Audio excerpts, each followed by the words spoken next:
ယနေ့ခေတ်စီးပွားရေးလုပ်ငန်းရှင်တွေအနေနဲ့နေ့စဉ်လုပ်ငန်းတွေမှာမိုဘိုင်းဝက်လက်ငွေပေးချေမှုတွေကိုတွင်တွင်ကျဲကျဲအသုံးပြုလာကြပါတယ်။ဒါပေမဲ့မတူညီတဲ့ကျူအားပေးမှတ်များစွာကိုငွေပေးချေမှုတစ်ခုအတွက်သုံးစွဲရခြင်းကလုပ်ငန်းရှင်တွေအတွက် customer ဆုံးရှုံးမှုများကိုဖြစ်စေလျက်ရှိပါတယ်။ဒါအပြင်ဘဏ်အကောင့်များစွာကိုအသုံးပြုရန်ဖွင့်လှစ်ရခြင်းကြောင့်လုပ်ငန်းရှင်တွေအတွက်တိကျအချိန်တစ်ခုစီပေးရပြီးငွေကြေးစစ်ဆေးမှုပိုင်းတွေမှာလည်းရှုပ်ထွေးမှုတွေကိုဖြစ်ပေါ်စေပါတယ်။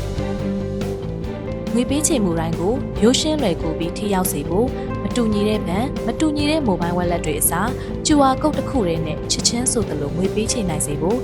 MM-Jua မြန်မာပေးကိုမြန်မာနိုင်ငံတော်ဗဟိုဘဏ်ရဲ့ဦးဆောင်မှုနဲ့အတူတရားဝင်မိတ်ဆက်ပေးလိုက်ပါပြီ။ညီတဲ့ဘဏ်မတူညီတဲ့မိုဘိုင်းဝက်လက်များမှာကျူအာပေးမှတ်များစွာကို Centralized Jua အဖြစ်ပေါင်းစည်းပေးပြီး MM-Jua မြန်မာပေးတစ်ခုတည်းကနေငွေပေးချေနိုင်တော့မှာဖြစ်ပါတယ်။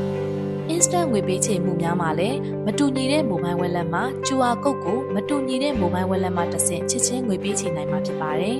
။လုပ်ငန်းရှင်များအနေနဲ့လည်းမတူညီတဲ့ဘဏ်မတူညီတဲ့မိုဘိုင်းဝက်လက်နဲ့ Digital ငွေပေးချေမှုများအတွက်ချက်ချင်းဆိုသလိုငွေလက်ခံနိုင်တော့မှာဖြစ်တဲ့အတွက် Customer ဆုံးရှုံးမှုများကိုလည်းကာကွယ်နိုင်တော့မှာဖြစ်ပါတယ်။ MM-Jua မြန်မာပေးကိုအသုံးပြုပြီးလုပ်ငန်းရှင်တွေအတွက်မြန်ဆန်တိကျတဲ့ငွေပေးချေမှုတစ်ခုနဲ့အတူပုံမအဆင်ပြေတဲ့လုပ်ငန်းတွေရဲ့တွေကိုနေ့စဉ်ပိုင်ဆိုင်နိုင်ပြီးမိမိစီးပွားရေးလုပ်ငန်းတွေကိုအရင်ကထက်ပုံမတိုးချဲ့လာနိုင်တော့မှာပဲဖြစ်ပါတယ်။မြန်မာနိုင်ငံအတွက်အကောင်းဆုံးငွေပေးချေမှုနည်းလမ်း MM-Jua မြန်မာပေး